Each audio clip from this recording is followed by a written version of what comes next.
Yo fam, what's good, what's popping? I'm Khalid. Thank you for being here.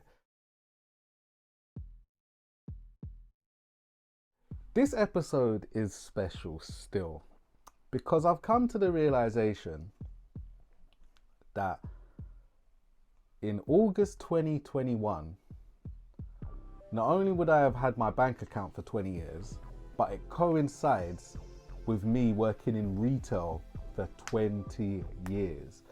Obviously, it hasn't been a linear straight line that I've worked in retail for.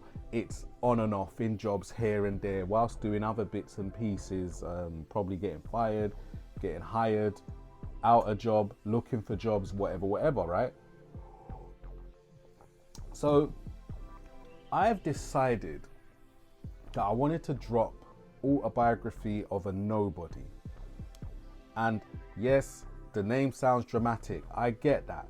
But Autobiography of a Nobody contains tracks like I'm Mad, Super Reality, what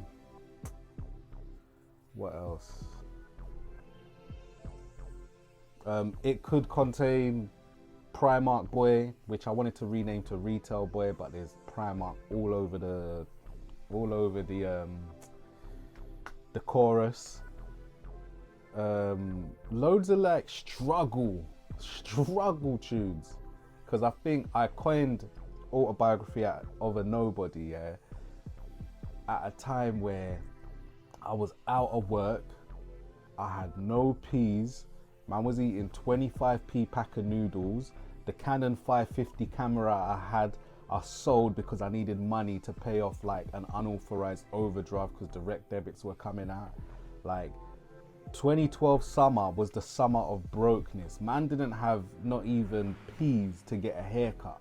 Like that's how wild it was, you know what I'm saying? Like, so I feel like to commemorate the fact that I'm still in a sector that I really don't want to be in and shit like that, and I've been fighting with it for years, I thought let me release some tracks that, you know, are just in the archives, just sitting there, you know what I'm saying?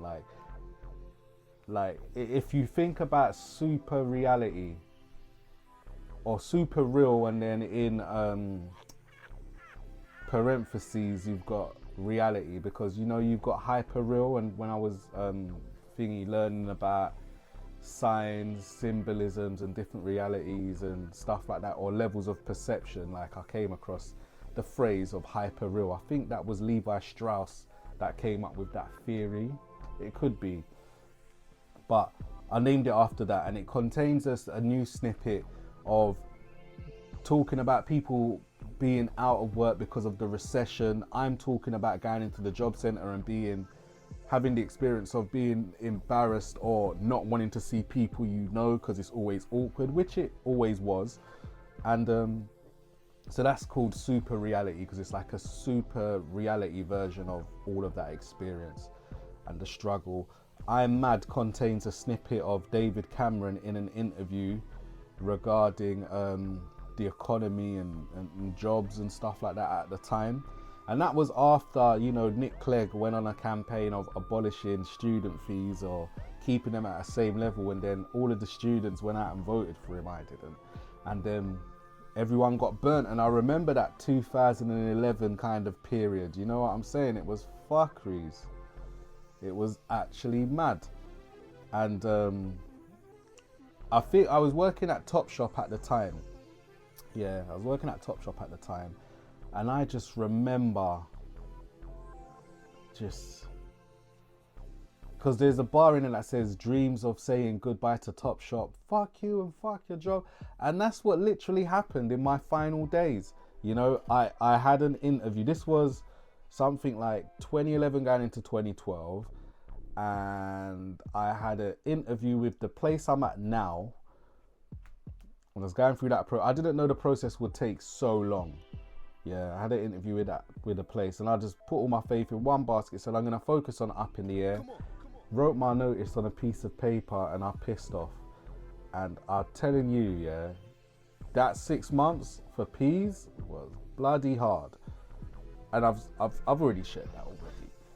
But Yeah, man. Like Autobiography of a Nobody. I'm gonna drop it to coincide with the fact that I've been in the retail sector for 20 years. I've tried to escape in something like 2014. I tried to escape, went to a place where they was paying me more for working 4 days than working 5. So I jumped in there and I quickly realized it was a very horrible and toxic place to my mental well-being. And I was seeing people getting cut left, right and center because it was publicly funded. So I slipped back into the place I was, and the place I'm at now, it is my first full-time job in life. And you know, there's always that struggle of, I'm always talking about time, never have enough time to do this, that and a third, because I'm distracted with like working a full-time job, and then the energy of trying to recuperate after you get home and stuff like that. Like, how do you balance being creative and working full-time at the same time? And I've been going over a lot of my archives like in the past few months and weeks, yeah, and it's just made me think, like, you really have been doing like a lot of, I'm going to use the word for the first time, clandestine. You have been a bit of a clandestine creative because you've been doing a lot of things in secret, and now it's time to drop them.